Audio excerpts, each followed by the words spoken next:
Selle harjutustöö pealkiri on masstöötlus tabeliandmetega, töötaja enesereflektsiooni ja töösoorituse hindamine, juhi ettevalmistamine kvartali intervjuuks. Lähemalt selle harjutustöö kohta, et siin me uurime masstöötlust tabeliandmetega. See on võimas lähenemisviis töötajate enesereflektsiooni ja jõudluse hindamiseks tehisintellekti abil.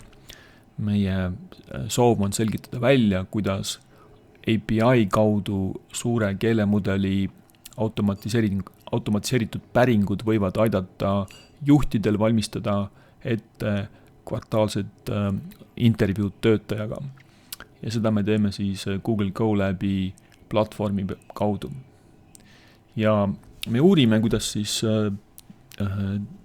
tehisintellekt võiks lihtsustada töötajate hindamist, tehes selleks siis automaatseid päringuid LLM-ile API kaudu ja see protsess algab andmete ekstraheerimisega CSV failist, kus meil on harjutustöö osa A, mis hõlmab avatud teksti andmeid ehk siis töötaja enesereflektsiooni, et seal tuvastada siis töötajate mured ja harjutustöö osa B keskendub struktureeritud andmetele, et need koosnevad seal nii avatud teksti andmetest kui arvväärtustest, et seeläbi siis hinnata töötaja töö sooritust. Me kasutame Pythoni programmeerimiskeelt, et selle läbi automatiseerida protsessi ja saada siis iga töötaja andmete kohta päringute kaudu vastuseid. Ja salestame siis need saadud vastused VRQC oma CSV failis. Et selline automatiseerimine aitab siis juhtidel kiiremini tuvastada väljakutseid, mis töötajate puhul esinevad, aga ka tuvastada nende edusamme ning valmistuda siis kvartaalseks intervjuuks töötajaga. Ja see siis võib-olla aitab personali otsuste langetamist rohkem informatiivselt.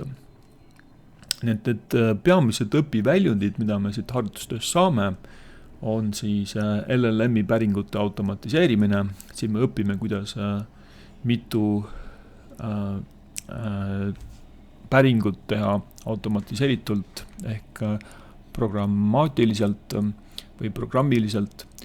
Siis me tegeleme CSV andmete töötlemisega NLP analüüsi läbi, et siin me saame aru, kuidas siis AI tõlgendab avatud teksti andmeid ja annab meile tagasisidet ning struktureeritud ülevaate loomine tekstist, mis siis aitab meil muuta vastused kasulikuks sisendiks, mida me otsuse tegemisel teeme. Ning samuti on õpiväljund OpenAI API integreerimine Google Colab'iga, kus me saame praktilist kogemust tehisintellekti põhises personali analüüsis ning võib-olla ka juhtkonna personali otsuste tegemise tõhustamine on üks õpiväljund, kus me kasutame tehisintellekti siis teadlike juhtimisotsuste ja tegemiseks ja töötajate arengu toetamiseks. Nii et me vaatleme selle harjutustöö raames AI-d kui, ütleme siis, partnerit personalitöös, et mitte nüüd, et kui asendada inimjuhte, vaid selleks, et parandada inimjuhtide otsuseid. Ning me viime siin läbi siis andmetöötluse ja analüüsi, teeme seda automatiseeritult, mis siis aitaks reaalses elus juhtidel keskenduda sellele, mis on neile nende töös tõeliselt oluline. See on töötajate juhendamine, ettevõtte kasvu soodustamine ja tõhusamate tulemusülevaadete saavutamine.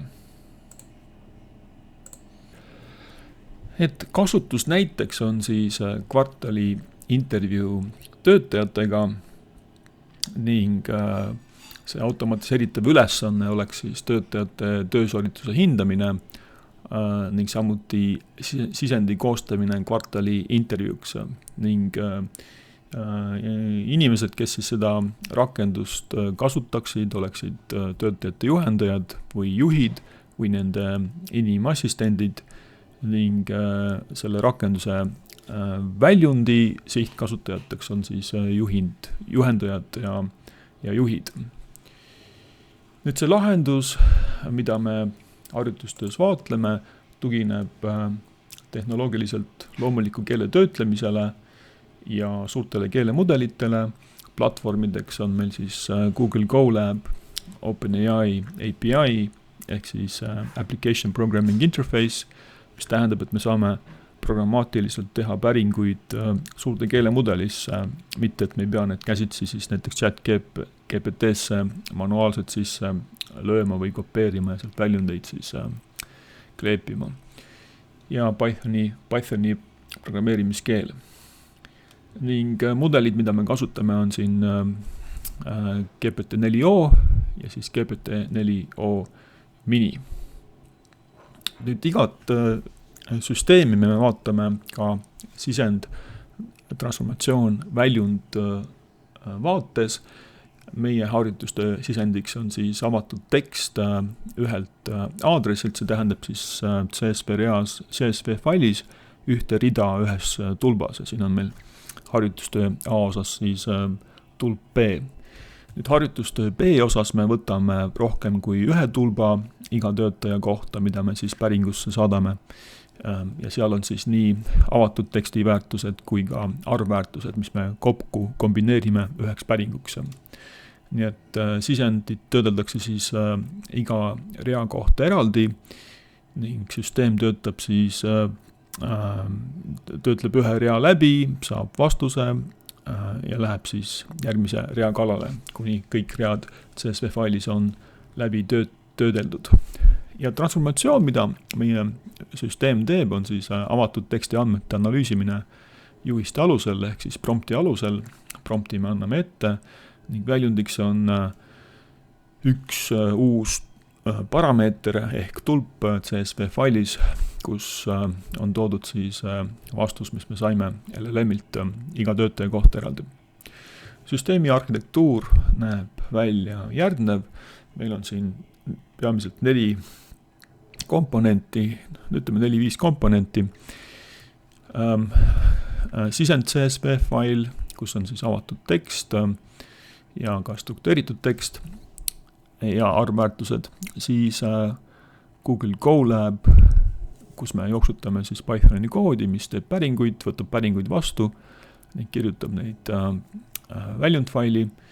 Siis OpenAI API ja suur keelemudel. Ehk nagu öeldud, siis API võimaldab meil programmaatiliselt suhelda suure keelemudeliga, teha sinna päringuid, saada vastuseid, mida siis Google Colab samuti võtab vastu ja kirjutab väljund CSV faili.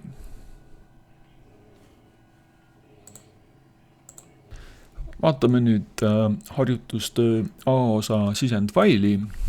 Sisendfaili nimetuseks on employee self-analysis.csv. Siin ma olen selle teinud lahti Excelis, et seda parem oleks lugeda, aga kui me teeksime selle CSV failina lahti, siis oleks pilt järgnev. Praegu ma tegin CSV sisendfaili lahti Notepad++-iga, samamoodi võime kasutada Notepadi, mis on iga Windowsi masinaga kaasas. Ja me näeme, et siin on 2 tulpa semikolonitega eraldatud. Esimene tulp on employee ID ja teine on self-analysis. Ja siin näiteks, kui me loeme esimese töötaja kohttöötaja number on 101 ja tema kirjutab siis enda kohta järgmist. Sel kvartalil tundsin, et suutsin müügisihtmärke edukalt saavutada, kuid mõnikord oli klientide ootustega sammupidamine väljakutseks. Kliendi rahulolu oli kõrge, kuid arvan, et võiksin töötada veelgi efektiivsema suhtlemise kallal. Meeskonnas töötamine läks hästi, kuigi aeg-ajalt tundsin end ülekoormatuna kiiretel perioodidel. Järgmisel kvartalil kavatsen keskenduda oma aja paremale planeerimisele ja jälgida, et suhtlen kliendiga selgemalt ja täpsemalt. Et siin on meil 20 töötaja enese reflektsiooni, mida me siis programmaatiliselt hakkame analüüsima. Analüüsimiseks me läheme Google Colabi, kus me oleme siis õppejõu töövihikust teinud oma Google Drive'i koopia, selleks lihtsalt võtame ülevalt ülemenüüst fail, salvesta koopia Drive'i ja jätkame siis selle töövihikuga juba oma Drive'is tööd. Siin esimeses koodiplokis on meie ülesanne siis see käivitada, siin klikates selle play nupul, mis järel me saame siis browse nupule vajutades valida siis sisendfaili. See on siis just see CSV fail, mis ma siin ennist ette lugesin ja näitasin. Et see on siis meie andmebaas või siis sisendfail. Lähme tagasi Google Colab'i ja siis on teine koodiplokk, mis viib läbi kogu analüüsi ja põhimõtteliselt 2 koodiplokiga meie analüüs saabki tehtud. Et kui me selle käivitame, siis hakkab see kood lugema sisendfailist rida haaval töötajate enesereflektsiooni, saadab selle siis suurte keelemudelisse koos instruktsioonidega ja võtab selle vastu, võtab vastuse vastu ning kirjutab uude CSV faili, kus on siis 3. tulp ehk C-tulp, kus on siis iga töötaja kohta siis tulemus toodud. CSV failis 3. tulp väljendab siis suure keelemudeli tulemust.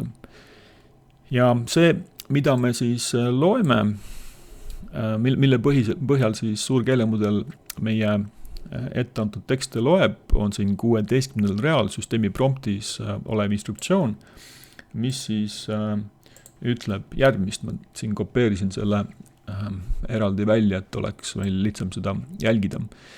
Et loe selle töötaja eneseanalüüs läbi, tee selle põhjal nummerdatud list teemadest väljakutsetest, mida mina kui töötaja ülemus peaksin adresseerima.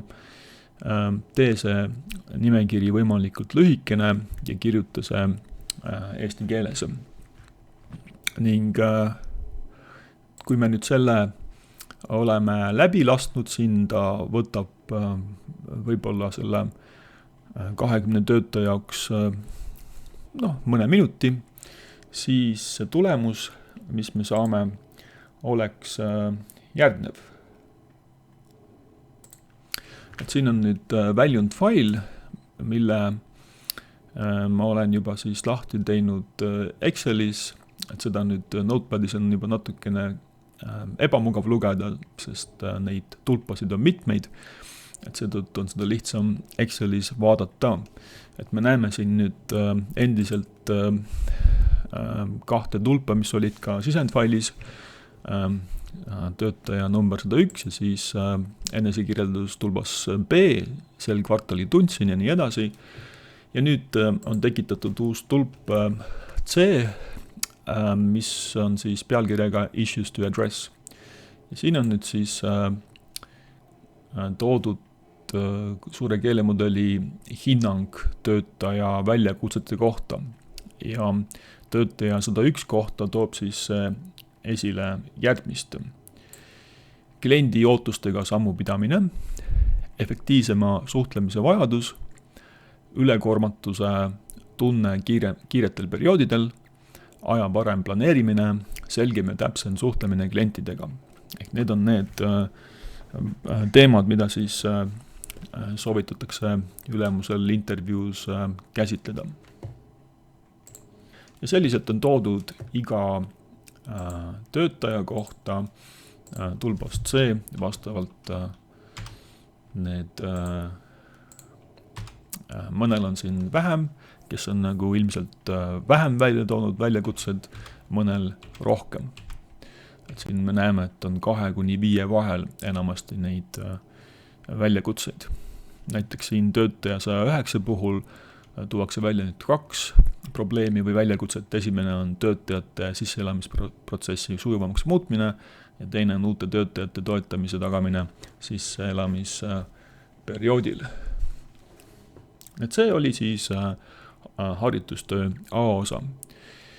Lähme nüüd harjutustöö B osa juurde. Vaatame B osa faili. sisendfaili. Siin on, nagu öeldud, meil tegemist rohkem kui ühe tulbaga, mida me sisendina kasutame. Siin me näeme, et on jällegi 20 töötajat, kelle andmeid me hakkame analüüsima. B-osa on siis töötaja töösoorituse hindamine. Siin on meil siis töötaja 101, Marika Kass, kes on müügispetsialist, töötab müügiosakonnas ja tema töö tulemuse näitajad kehtivad siin 3. kvartali kohta aastal 2024. Ja siin me näeme, et 92% on Marika saavutanud müügi eesmärkidest, ehk siis summaarselt kui palju müüa. Ta on saanud siis keskmise hinde 8, see on siis klientide tagasiside, kliendi rahulolu. Ja siis 3 päeva on ta kvartalis hilinenud tööle, ning siis on mõned subjektiivsed näitajad nagu 7, mis väljendab meeskonnatöö võimekust, see on ilmselt siis selline peer review ehk siis kolleegide poolt antud, kommunikatsioonioskus 8, tehnilised oskused 9, siis on edasi meil siin leadership potential ehk siis juhtimispotentsiaal, mis on siis 7. Ja keskmine rating on siis Marikal 6 ning KPI summary ehk siis üldnäitaja, mis on, me ei tea, kuidas see siin on nüüd kokku arvutatud, aga ütleme, see on siis 8. Ning siis on 2 avatud teksti sisendit, mis esimene on siis, 3, esimene on KPI summary, see viimane arvnäitaja oli siiski overall rating ehk et 8 oli siis üldine Marikale. Ja siit on edasi 3 avatud teksti parameetrit, esimene on siis ülevaade Marika panusest, töisest panusest, siin hakkab see pihta, et töötaja saavutab järjekindlalt müügi sihtmärke ja ületab ootusi kliendi rahulolus, ehk see võtab siis kokku eeltoodud arvnäitajad. Siis on ülemuse hinnang pehmetele oskustele, aga võib-olla on see ka kolleegide poolt antud kommentaaride põhjal koostatud hinnang. Ning viimane on siis kohus või tööülesanded. Ja siin, kui me nüüd loeksime näiteks ette pehmeid oskusi, siis Marika kohta ütleb järgmist. Marika näitab tugevat suhtlemisoskust ja loob klientidega hea suhte. Ta on koostöö valmis meeskonna liige ja suudab tõhusalt lahendada kliendi teenindusega seotud probleeme. Ja nüüd siis viimane tulp on tööülesanded, kliendisuhete hoidmine, toodete sovitamine, kliendikaebuste lahendamine, tehingute töötlemine, müügikannete pidamine, toodete väljapaneku korraldamine, riiulite täiendamine, meeskonna koosolekutel osalemine. Need siin võiks nüüd küsida, et miks on meil vaja ette lugeda siin tööülesanded, aga sellepärast, et kui me nüüd läheme Google Colab'i, siis harjutustöö B-osa jaoks on meil eraldi töövihik, siis siin süsteemi prompt ütleb ette, kuidas me tahame, et Marika töötulemusi siis hinnatakse. Ja siin on meil siis prompt kirjutatud järgnevalt. Analüüsi selle töötaja töösoritus, mis kajastab siis eelneva kvartali nagu töösorituse andmeid, võtta arvesse töötaja tööülesanded ja hinda, kuivõrd hästi on siis töötaja oma sorituse teinud. Ning koosta nummerdatud nimekiri teemadest, mida siis ülemus peaks adresseerima kvartaalsel intervjuul selle töötajaga. Kommenteeri igat punkti 1-2 lausega ja jaga need punktid positiivseteks ja negatiivseteks. Ning nüüd, kui me võtame ette Marika töösoorituse väljundfaili, et me oleme selle nüüd juba siis AI-ga läbi töödelnud, siis me näeme, siia on tekitatud uus tulp S, performance analysis on tulba pealkiri, mis siis ütleb järgmist Marika kohta. Me näeme, et kõigepealt on positiivsed ja sellele järgnevad siis negatiivsed punktid. Positiivsed ütlevad, et müügieesmärgi saavutus on järjekindlalt täidetud, kliendi rahulolu on kõrge ja Marika on ületanud ootused positiivsed suhete hoidmisel klientidega, suhtlemisoskused on positiivselt välja toodud, samuti meeskonnatöö ning probleemide lahendamine. Aga kui nüüd vaadata negatiivseid punkte, siis täpsus tuuakse samuti välja, kus Marika on siis 3 päeval tööle hilinenud, siis juhtimispotentsiaal, mis hinnanguliselt 6 võib tema juhtimispotentsiaal vajab arendamist ning karjääri edenedes võib tema juhtimisoskuste täiustamine aidata tal rohkem kohustusi võtta ja juhendada ka teisi. Ning tehniliste oskuste poolest on toodud välja, et on arenguruumi, tema tehniliste võimete tugevdamine võib suurendada tema tõhusust tehingute töötlemisel ja toodete kohta kuvandi esitamisel. Ning need võib-olla 2 viimast ongi siis peamised negatiivsed üksused või siis punktid, mida Marika kohta see analüüs on välja toonud.